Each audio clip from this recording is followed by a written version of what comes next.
It's a great pleasure to introduce my colleague in the Art History Department, Professor Carla Yanni. And I wanted to begin by asking you how you got interested in architectural history and the architecture of the 19th and 20th century in particular. Well, thank you for inviting me to participate in the course. I became interested in architectural history because I was very interested in social history, in the way that people in the past lived their lives, their daily lives. And architecture is inescapable. It surrounds us in every society, in every civilization, in every time period. People were interacting with architecture. And so for me, it's a really exciting way to look at history. Sometimes we have the buildings themselves, which is a form of evidence for me, and sometimes we have drawings and other visual representations of buildings, but it was always there, and there's always an interaction between people in a given time and place and the buildings that they lived in. As you know, Professor Bell and I are teaching a course on 21st century challenges and events in relation to similar ones in the past, and the primary evidence upon which we rely to talk about how people responded to or commemorated these events or challenges is visual. Our topic this week is the societal impact of incarceration, and we're interested in talking with you about how architecture of prisons and insane asylums or mental institutions provides evidence for how people conceived of incarceration and inmates in the 19th century in the United States. Right. And I understand that you talk about prisons and mental institutions in some of the classes you teach. Can you talk about those classes and where these building types fit in the syllabus? Sure. I teach a class on 19th century architecture in the United States, and I wrote a book on the architecture of psychiatric hospitals in the United States. And one of the main ideas of that book, which is a main theme of my class, is that in the 19th century, people believed that buildings and environments shaped behavior. So whether it was designing Central Park or beautifying your home or building a prison or a psychiatric hospital, a widely held belief in the 19th century was that carefully planned environments, including architecture, could shape behavior. And in the case of mental institutions, doctors believed that the buildings themselves could cure the disease. That's very interesting. There's a conception now that prisons and mental institutions are similar, that they both confine people involuntarily. Was that the conception also in the 19th century? Well, I guess no. I mean, that's a good question. Certainly they're the same in that the people who are contained in these buildings were there involuntarily, and mostly, there's some exceptions with psychiatric hospitals, but mostly against their will. However, in the 19th century, the prison reformers and the psychiatrists who knew each other, especially in Philadelphia, thought of their work as very different. The prison designers also believed that the environment shaped behavior, and they chose particular forms for prisons that they thought would make the prisoners repentant and feel terrible about their crimes and then reform themselves. Psychiatrists, on the other hand, wanted the patients to feel more at ease, nurtured. They provided games for them to play. They provided beautiful landscapes for the patients to take walks in. So although they both believed the environment could shape behavior, the environments that they designed were quite different. Well, let's talk about some of these buildings and this idea that the environment can shape or transform behavior. Let's do that. And the prison in particular, there was a huge change in prison architecture from the 18th to 19th century. Can you talk about why that happened and what some of those changes were? In the 18th century, prisons were for-profit, or they were run by individual business people, usually businessmen, and it was basically a big room where children were mixed in with adults and violent criminals were mixed in with pickpockets. Jeremy Bentham was a reformer of sorts at the end of the 18th century, and he proposed something called the Panopticon, which you see here, which in fact was almost never built. There's just a tiny handful of Panopticons, but the idea was very powerful. And in the Panopticon, which was a donut-shaped building, this would have been outside, a courtyard, and then there was a guard's tower at the center, and the cells were stacked along the outer walls like this. So this is the section, that's a slice of the building here, and this is the plan of the building. So the prisoners were in these cells, and that way they were supposed to police themselves because they imagined that the guard in the guard tower was watching them at every moment of the day. Of course, sometimes the guard had his back turned, and Bentham even said that you could substitute a mannequin or a dummy for the guard because it didn't matter because the prisoners were going to internalize the system of control. So that was one idea of prison building. Another idea is called the radial plan, which is related to the Panopticon, but is quite different in the sense that although there was a guard tower at the center, the rooms, the cells, were in spokes, and the guard couldn't actually see inside each cell. So if we are comparing the Panopticon and the radial plans, what do they suggest about how people thought about the function of incarceration and the possibility of reintegrating criminals into society? Well, that at the height of the enthusiasm for the reform movement, there was an idea in Philadelphia, an idea promoted by Quaker reformers, that if prisoners were given a chance to repent and to pray and to consider what they had done wrong, they would be able to re-enter society, especially because their identities were kept secret, even from each other. So when the prisoners arrived at Eastern State Penitentiary in the 1820s, they were hooded, they were walked to their cell, and they were not supposed to know who the other prisoners were, so that when they were released from prison, they would be able to get a fresh start. Now, none of that worked because solitary confinement makes people mentally ill. So they gave up on solitary confinement fairly soon after they introduced it. Well, there's another connection between prisons and mental institutions. Right. Let's look at Eastern State Penitentiary. Sure. And can you talk about this plan? You say that architecture can change behavior. How do we begin to read architecture? How do we look at a plan? Well, the plan of Eastern State is fairly easy to read as plans go. I mean, I think that if you look at this plan, you would know it was a prison. It couldn't be any other type of building. There is a guard's tower there's an entrance gate from the street and a big wall along the street, a pathway that gets you to the center guard house, long, thin corridors. On either side of the corridor, there is a cell. That's called a double-loaded corridor. A single-loaded corridor is when you have cells on one side. A double-loaded is when you have cells on both sides. And then on the outside of each cell was a private exercise yard.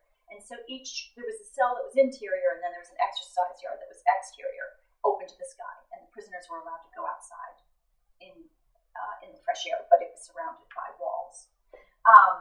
And if you look at the exterior of the building, it's very bleak and dark and gloomy.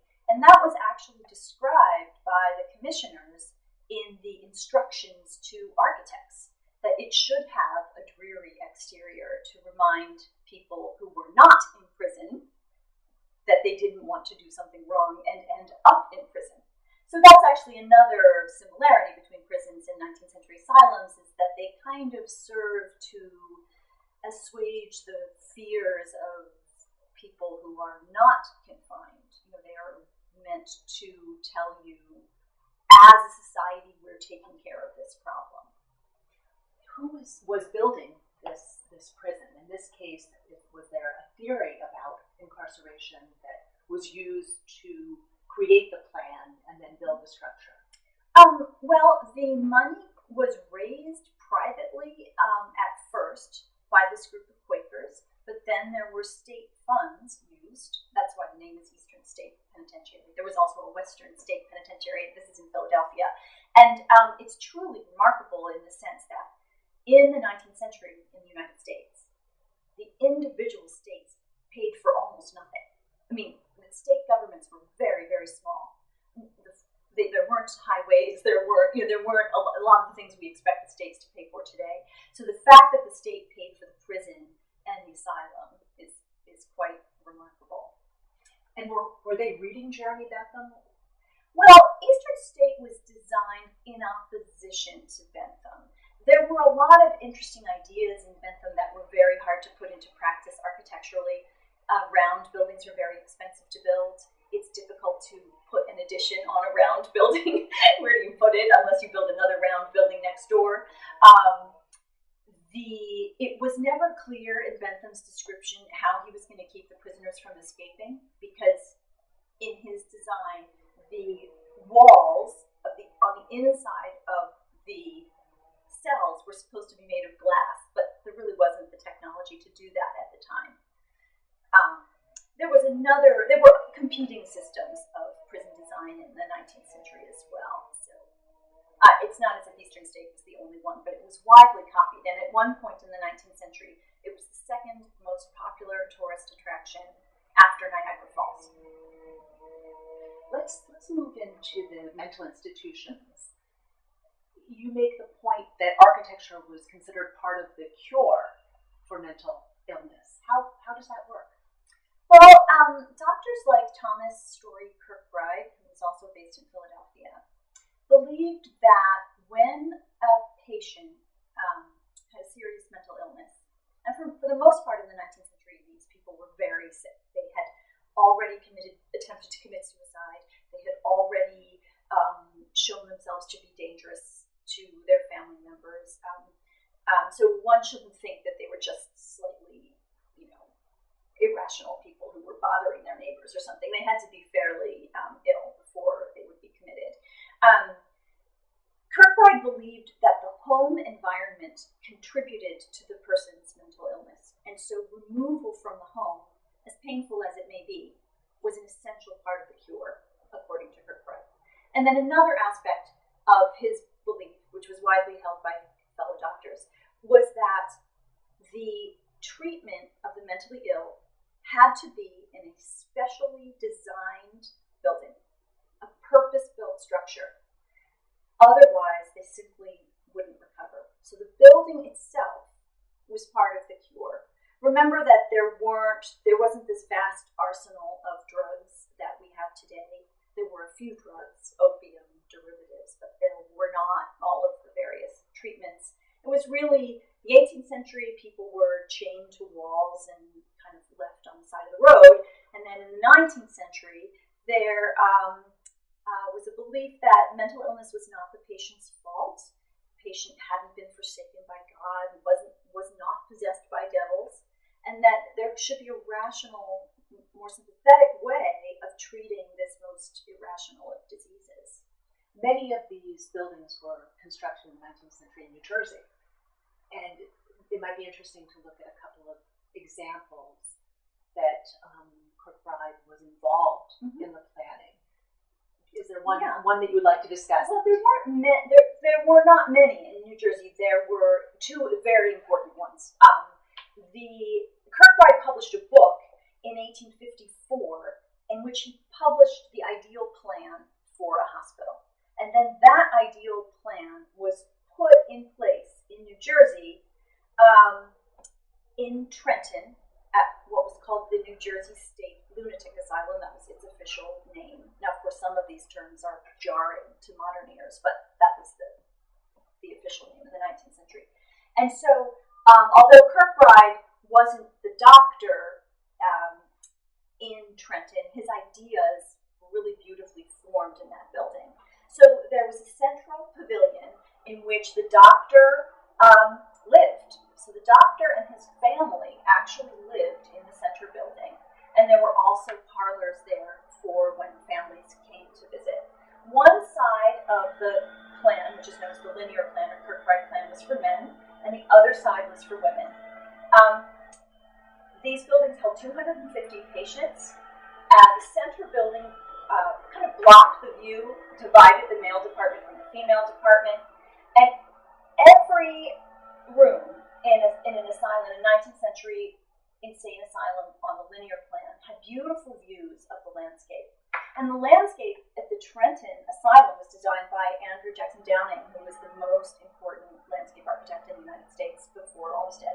And then Frederick Law Olmsted, another important landscape architect, also designed about 6 or 7 psychiatric hospitals because nature is considered part of the therapy. And how was that supposed to help people, being able to see the landscape? Well, there was a widely held belief that simply being in nature, because they could go for walks in the grounds as well, that simply being in nature was soothing and calming. It was widely believed that looking at the horizon would give people would have a calming effect. Many people thought that cities were bad for mental health, and so to get away from the city was another commonly held view in the 19th century, that it would be curative to get out of the city. You also mentioned, based on the plan, the distinction between the male and the female sections. Can you talk about those gender distinctions as they relate to conceptions of mental illness and its cure? They were identical. The male wards and the female wards were identical in design. And although there were more women in 19th century psychiatric hospitals than men, commitment rates did not vary by sex. So men and women were committed at the same percentages every year, basically 50-50 or 49-51. But then, as now, women lived longer than men. So there were more women in the asylums, but it wasn't because more women were committed. That's a sort of common misunderstanding. What about conceptions of race and class as they relate to this plan? Well, there are a couple different ways that 19th century asylum doctors handled the issue of race. In Alabama, the patients of color lived in the basement, but the other doctors felt that was inhumane. And so in Washington, D.C., they built separate lodges for the colored patients. And there was one 19th century asylum that was integrated, but that was extremely rare.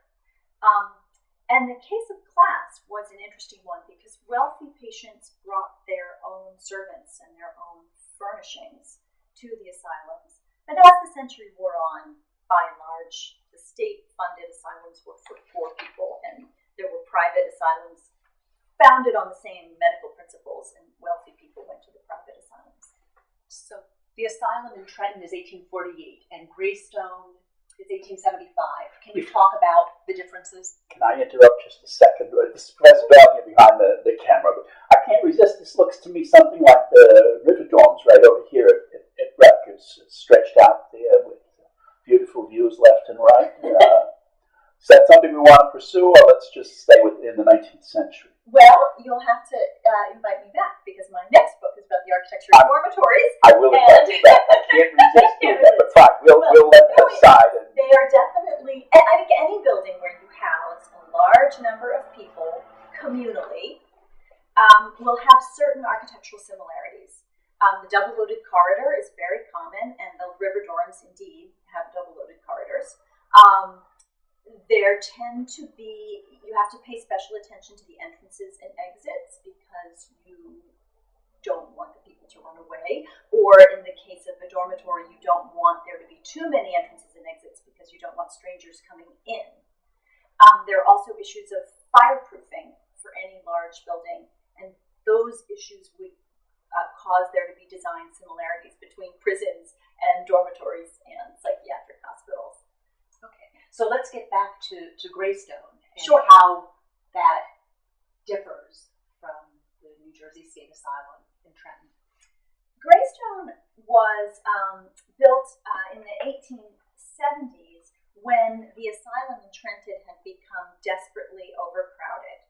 So the corridors, which were very important in 19th century hospitals because that's where the patients walked in bad weather instead of walking in the grounds. They walked up and down the corridor. They had put beds in the corridors. There were beds in the day rooms and parlors. And so Trenton became very crowded very quickly. And New Jersey expanded its psychiatric treatment by building another state-of-the-art psychiatric hospital in the north of the state, near Morristown. And that building came to be known as Greystone. It's built on the same fundamental principles as the one in Trenton, but it's much larger. The doctors had originally said only 250 patients could live in an asylum, and they expanded that number to 600, 700, 800. And so these became massive institutions, and they were criticized widely for being too big and inhumane and for being too expensive. One critic said, referring to Greystone and two of the asylums in New York State, that they were more expensive per bed than a 5-star hotel. So, is the plan similar? Yes, to the earlier plan examples? is similar. So the scale changes. The scale changes, but the plan is similar. Greystone used to have a very well-preserved chapel, which also served as a theater.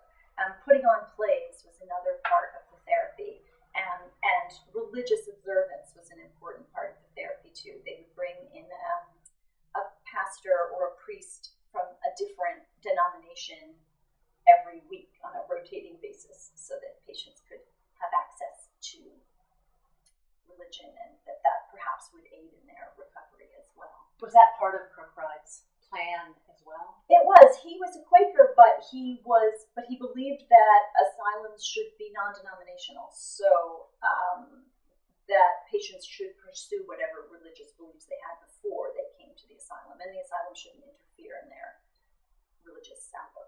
What kind of evidence do we have that the linear plan actually worked? Well, none. I mean, not very much. Any contemporary reaction? Any inmates or patients' response to how they experienced this space? Well, yes, but the most elaborate evaluations of asylums were written by people who felt they had been badly mistreated. So we find long descriptions of their mistreatment, and of course, many people were mistreated in these structures. So it's not. In other words, it's rare to find an account of an asylum written by someone who had a good experience there. This is a common problem in history. We have a lot of information from the people who held all the power. We have the doctors' books. We have something called the American Journal of Insanity. We have annual reports. But those things are all written by the doctors.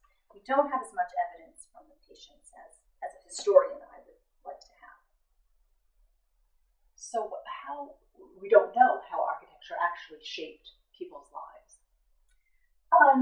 No, we don't know that.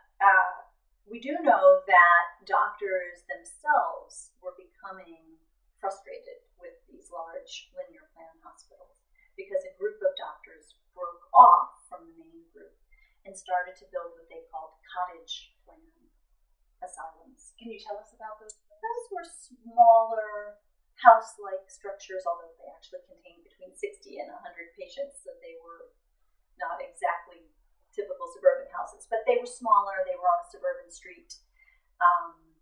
They set up a kind of artificial village, and that was supposed to help the patients because it was more of a domestic environment.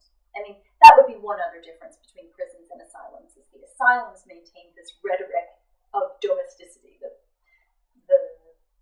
superintendent was like a father, and all of the patients were like one big family, and as far as I know, that was not the case in prisons.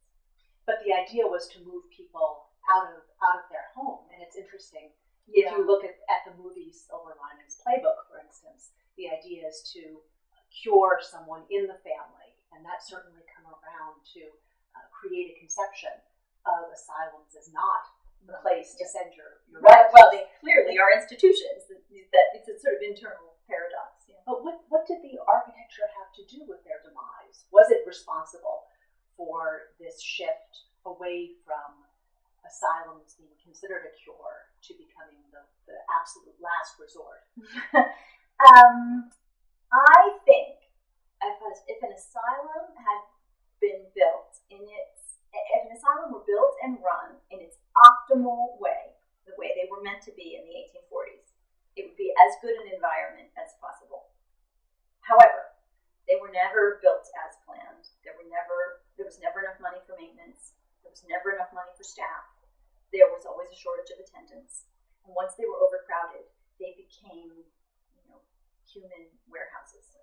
And that definitely contributed. The Victorian architecture went desperately out of fashion in the middle of the 20th century when clean lines and white walls became fashionable. So these big, hulking, ornamented buildings with towers looked really ominous and frightening.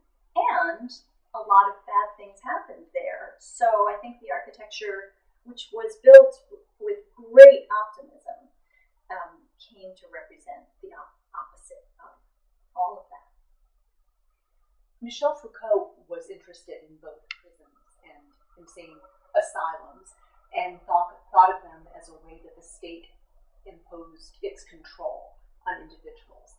How does your work on specific cases support or contradict his theory? Well, Foucault was writing about a slightly earlier time period and a different intellectual setting, which is France. There are many similarities in 19th century America to the period he's talking about. Primarily, it has to do with this idea of the internalization of the control. So what Foucault was interested in that he got from Bentham was the idea that in Bentham's panopticon, behavior was controlled not by chains and not by handcuffs, but by vision, by sight. That it was the guard looking at you in your cell, or maybe not looking at you, maybe just the potential that the guard could see you would make you, the prisoner, police yourself. And that idea of the internalized police state was very compelling and terrifying to Foucault. If that internalization of the means of control requires that you're being looked at all the time, then Eastern State Penitentiary is a little bit of a problem because the guards couldn't actually see the prisoners. It works in some ways better in a 19th century medical hospital where there was a nurse at a central desk and all of the beds surrounding the nurse and everybody was exposed to the nurse. So in a way, that's more like Bentham's panopticon. And the asylum's a kind of middle ground where once you were in your room with the door closed, nobody could see you. But patients spent most of their time in the corridors or in the day rooms, and they were constantly being watched. And so there is that sense of taking the power of the state into your own mind. It seems that in both cases, vision and the visual are very important in terms of reforming or curing an individual. Does that say something about 19th century society in your idea? Well, I think that images are powerful and vision is powerful. And one of the things that I always want my students to learn is that forms have meaning. And so whether it's someone looking at a 19th century asylum from the outside or driving past Eastern State Penitentiary, those forms and those buildings have very powerful meanings, both externally and internally. So that the people make their own meanings out of 19th century buildings and 19th century images. And that's how people process knowledge. It's how they process information then as now. But do you think that the architecture also changes people's behavior, which is the flip side of this argument? I think architecture influences behavior. I don't think it determines behavior, but I think it does make certain outcomes possible. Thank you so much. This was a a wonderful discussion You're welcome. and lots to think about. My pleasure.